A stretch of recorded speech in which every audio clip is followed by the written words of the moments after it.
Yo, what is going on, everyone? My name is Nick, or the Notorious Fantasy, and in today's video, I'm bringing you guys my Week 2 waiver wire ads for fantasy football in 2020. I'll be talking about a bunch of guys at running back, wide receiver, and tight end that you guys may just want to add on your waiver wire this week. I'm going to be talking about maybe how much fab do you want to spend on the guy, do you want to blow all your budget, how you should manage your budget, and all of that jazz. I'm also going to be breaking down why I like each and every single player so you guys understand why I have them kind of where they are. Now, they do go in order to me of importance of which guy you should pick up. Now, that is obviously going to be a debate, so if you have any questions down below in the comments, always make sure to let me know. And while you're down there, please make sure to click that subscribe button if you end up enjoying it. It's free. I put out content every single day to help you guys win that 2020 Fantasy Football Championship. So without further ado, let's get right into it. Week 2 waiver wire ads. We begin with the running backs. We're starting off here with Nyheim Hines, running back of the Indianapolis Colts. Week 2, he's going up against the Minnesota Vikings. Now, week 1, he played up against the Jacksonville Jaguars, had 7 attempts for 28 rushing yards and 1 rushing touchdown. Obviously, though, Nyheim Hines does not get his points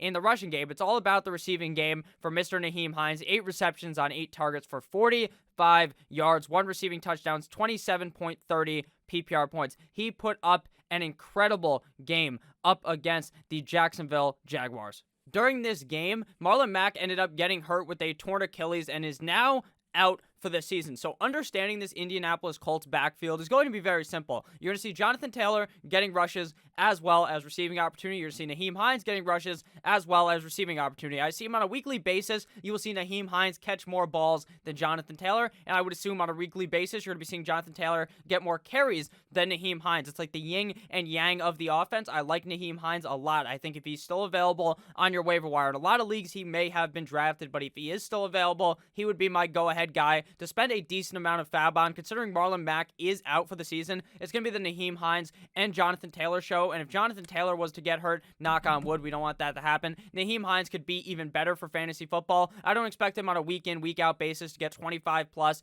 PPR points, but I expect him to be a very safe player that you can put in your lineup, kind of like what we expected Chris Thompson to be, but actually how it's going to be, because Phillip Rivers loves to throw the ball to the running back. He loves to dump the ball off to anyone standing next to him. Normally it's the tight end, and normally it's the running back, and in this scenario, it is going to be Nyheim Hines and Jonathan Taylor. I think both of them are going to be excellent down the stretch of the season. Even though the season has just begun, I think Nyheim Hines is going to be an excellent ad. I would spend a whole load of fab on him. I would spend at least 50% of my budget to guarantee that I get Nyheim Hines, especially if I'm very, very, very low on running backs. Even without being low on running backs, it's always good to have that nice running back depth on your bench, and if you are the number 1 guy with waiver priority, I would burn it on Mr. Nyheim Hines. Next guy to talk about here, Benny Snell, running back of the Pittsburgh Steelers. Week 2 goes up against the Denver Broncos. Now, the only reason why this guy is even being looked at is because Connor sprained his ankle. Now, as I'm recording this, Mike Tomlin has given no background on how long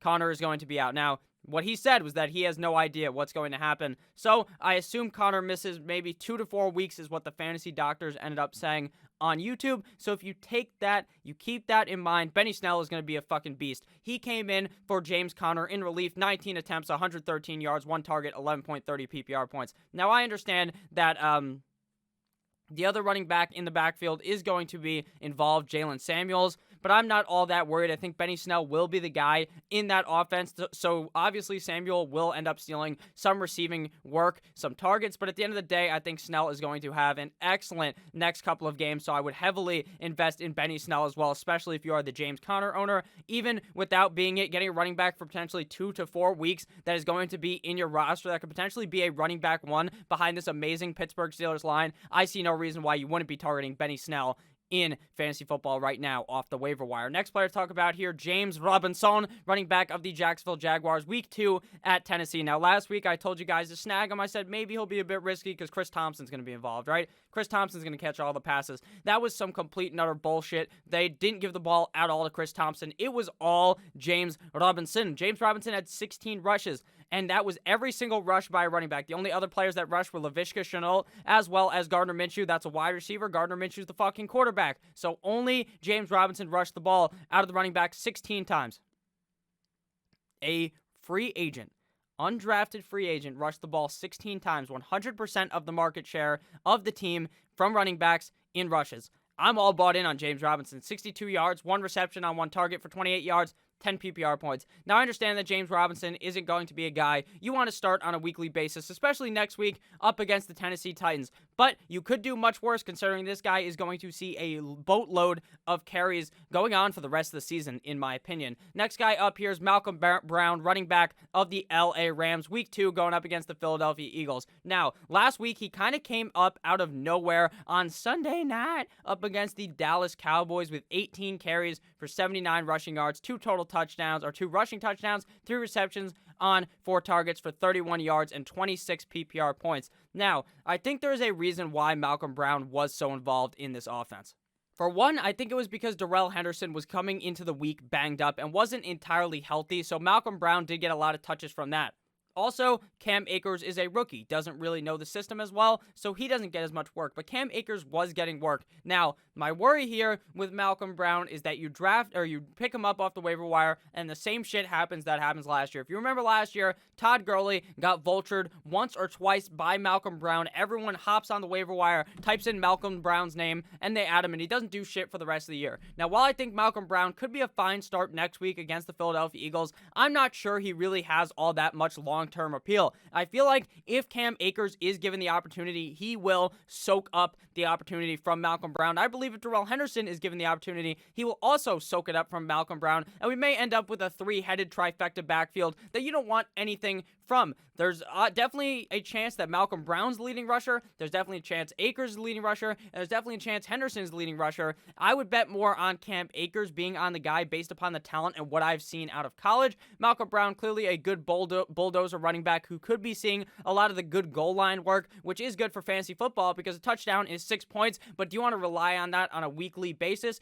I say if you have a spot, you add Malcolm Brown, but you don't play him week 2. You kind of wait to see how it is. And if you have to play him, hopefully you're in a pinch. But the Eagles defense did not look all that good up against the Washington football team on the goal line, considering Peyton Barber scored not once, but twice on Sunday. So Malcolm Brown could be a guy that you're looking for. Definitely a guy that you could start, though, next week, but a guy that I don't love for the rest of the season. Next player up here is running back Chase Edmonds of the Arizona Cardinals. Week 2 going up against that garbage Washington football team, but not even garbage because they ended up beating the fucking Eagles. Their defense ended up laying Wentz in a fucking body bag. They dug him a hole 6 feet and had him lay in it. He went straight down in there. He died from Chase Young. Chase Young murdered his ass. So, Chase Edmonds last week going up against the San Francisco 49ers had 6 rushes for 26 yards, 3 receptions on 5 targets for 19 receiving yards, 1 receiving touchdown, and 13.50 PPR points. Now, if you own Kenyon Drake, to me, Chase Edmonds is a must-own running back, in my opinion. He's owned in a lot of leagues, but I figured it would be important to talk about him, since in some leagues, he may not be. Chase Edmonds is the guy who's going to be involved regardless of if Kenyon Drake is healthy. He was on the field. Kenyon Drake and Chase Edmonds are on the field a lot together. Edmonds was on the field. He scored the receiving touchdown on the play action that was fake handed off to Kenyon Drake. Then he dumped it off to Chase Edmonds, and Edmonds ran right directly into the red zone. Cliff Kingsbury likes to use the 2 running backs on the field at the same time, which gives Chase Edmonds opportunity to get the ball. And if Kenyon Drake was to happen to go down, was to get hurt, Chase Edmonds would be an excellent start on a week-to-week basis until Kenyon Drake returned. So I think Chase Edmonds is definitely a guy that if you can find off your waiver wire is a good pickup. Not necessarily a guy you can play on a weekly basis, but in good matchups, you can definitely get it going. But even in a bad matchup against the San Francisco 49ers, we still saw him perform. So maybe, just maybe, you can start both guys at the exact same time. Now we are going to move on to another running back, Myles Gaskin, running back of the Miami Dolphins, week 2 up against the Buffalo Bills. Now this running back situation in Miami is as cloudy as a room that fucking Snoop Dogg is inside of, all right? Week 1 against New England, 9 rushes, which was second on the team. I believe Jordan Howard had 10, 40 rushing attempts, 40 rushing yards, I should say, 4 receptions on 4 targets for 26 receiving yards and 10.60 PPR points. Now, I understand, you might be thinking, Nick, who the fuck is Myles Gaskin? And as a Dolphins fan, I know who he is because last year we had to use him. Myles Gaskin is an okay running back, but if they really believe in him, they don't believe in Howard, they don't believe in Breida, then Myles Gaskin is worthy of a stash. If you have Jordan Howard, you have Matt Breida, pick up Myles, Gaskin. Sit him on your bench, sit them both on your bench, and wait until what you see for the next couple weeks. Then you can make an educated decision on who to start on a weekly basis. But for now, I would say Myles Gaskin is definitely worthy of a stash. Not a guy that I would play week 2, especially against the Buffalo Bills with all the unknowns already of how many touches he's going to get versus a very tough Buffalo defense. That is the answer for not having success. So I think Myles Gaskin is definitely, though, worthy of a stash in fantasy leagues. Now, next running back here, Joshua Kelley of the LA Chargers. If you guys have enjoyed real quick, please make sure to hit that subscribe button down below. It's free. I put out content every single day to help you guys win that 2020 Fantasy Football Championship. Now, back onto the video. Joshua Kelley, running back of the LA Superchargers. Week 2 goes up against the Kansas City Chiefs, so kind of a tougher matchup. Obviously, week 1 up against the Cincinnati Bengals, 12 rushes for 60 rushing yards, 1 touchdown, and 12 PPR points. To me, he's nothing but a handcuff. He seems like the handcuff for Austin Eckler. Kelley did, in fact, end up scoring more PPR points week 1 than Austin Eckler, but I don't want you guys to overreact and get pissed off about Austin Eckler. He's going to be fine week 2 against Kansas City. Joshua Kelley, to me, more of a backup. I think if Justin Jackson does end up returning this week, like it seems like he could, Joshua Kelley's role may diminish, and they may kind of split 50-50 with Eckler getting a majority of the touches. With that said, though, Joshua Kelley could be a goal line back. He seemed to be in the last game, spelling away that touchdown from Austin Eckler that he probably deserved, didn't end up getting because they brought Kelley in to vulture his ass. So Joshua Kelley in a deeper league would be a pickup if you want to kind of handcuff Eckler. Go ahead and do that. If not, he's not a guy that I'm really looking for until I saw more out of him the next couple of weeks, especially with Justin Jackson coming back. Now, onto the wide receiver section of the video. Anthony Miller, wide receiver of the Chicago Bears. Week 2 goes up against the New York Football Giants, which we just saw the Steelers and Juju Smith-Schuster drop a deuce on like they were Odell Beckham Jr.'s girlfriend. Week 1, they went up against the Detroit Lions, though. 6 targets, 4 receptions for 76 yards, a tutty for 17.60 PPR points. Anthony Miller was a guy I talked up all offseason. Rode the Anthony Miller train. I was all aboard the bus. I said, choo-choo, choo-choo, and you motherfuckers hopped on, I hope. But if you're new, you may not have hopped onto the train, and he may still be available. He's my number 1 wide receiver waiver wire ad for the week. I think this man is going to be destructive. Even with Kissin' Titties Trubisky on the team, Miller still dominates, had 1 touchdown in the game. Would not be surprised if this was the normal for Anthony Miller, scoring 10-plus PPR points on a per-game basis. We saw last year Anthony Miller fly onto the scene, and now this is the year where he's going to be a mainstay as your flex or wide receiver 3. I think Anthony Miller is extremely talented, and going up against the New York Football Jets, he should definitely be in your lineup week number 2 if you ended up picking him up or already have him on your team. I would spend a decent amount of money on Anthony Miller. I feel like he's another upper echelon above the rest of the receivers. Next up, though, Mike Williams, who I love as well, wide receiver of the LA Chargers, week 2, going up against the Kansas City Chiefs. Now, Mike Williams was reported to miss the whole month of September, right? He's going to miss like 3-4 games is what they're saying. And then out of nowhere on Sunday, this motherfucker's in the game. I didn't even know he was playing, and he was in the game, and he played well. Week 1, 9 targets, 4 receptions for 69 yards. Very nice. 10.90 PPR points. The guy was getting targeted more than Keenan Allen. The guy was making freak athlete catches. He was playing well. I liked Mike Williams in the offseason. I started to move really far back on him due to learning that he was going to miss the first month of September. Turns out he just plays week 1. This man does not give a damn, and he is very involved with Tyrod Taylor. So I do like Mike Williams. Also think he is a solid add on the week. Next wide receiver up here, we got the Lizard King, Allen Lazard, wide receiver of Green Bay. Week 2 goes up against the Detroit Lions.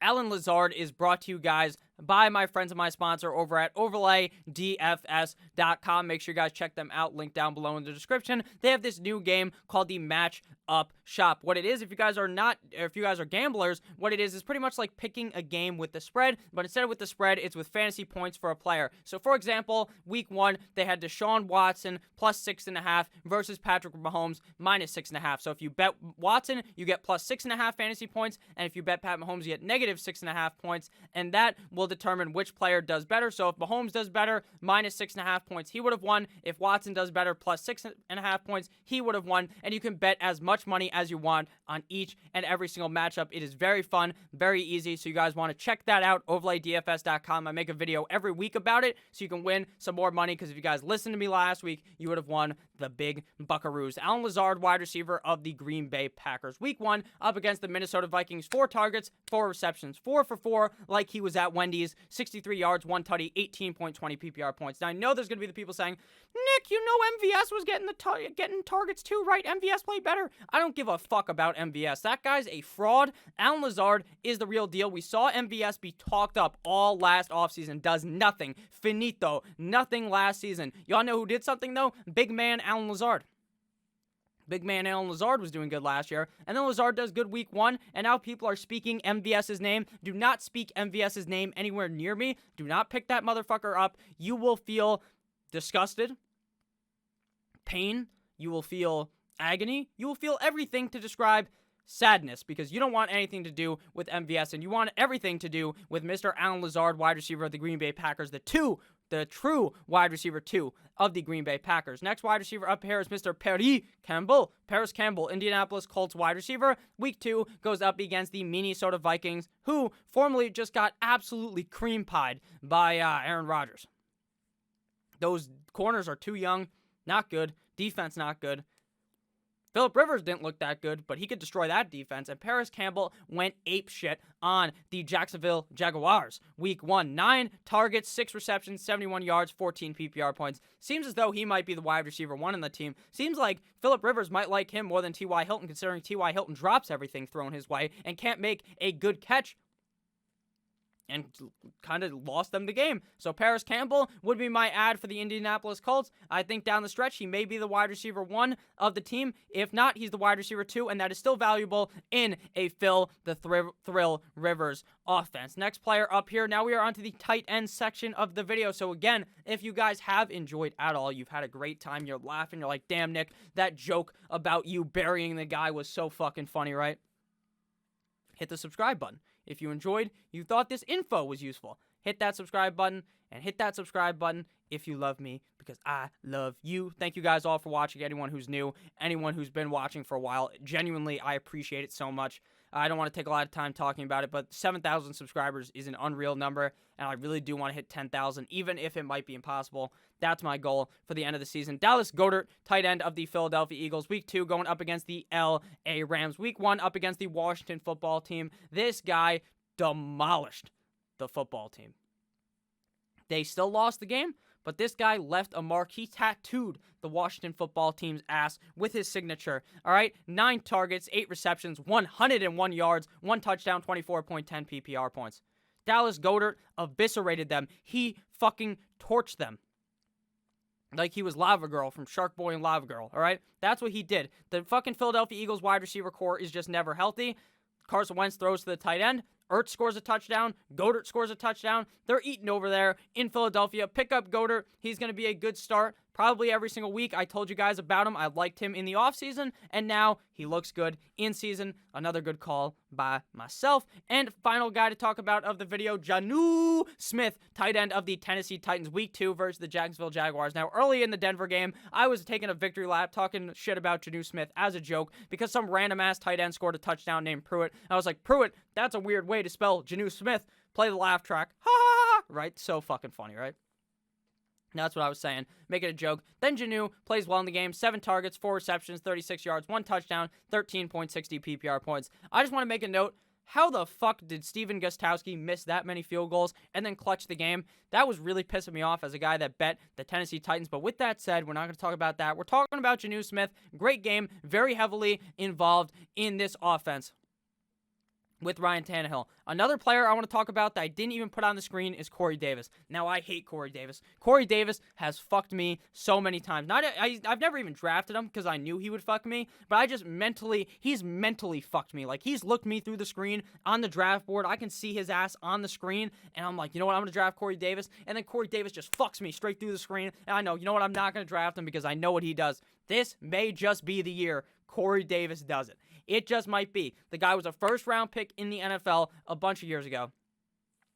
the fucking team declines his 5th-year option, and now he's balling out. So I don't know what to think about Corey Davis. I don't know why A.J. Brown didn't do good. He probably would have done really good had Ryan Tannehill not have missed him wide open.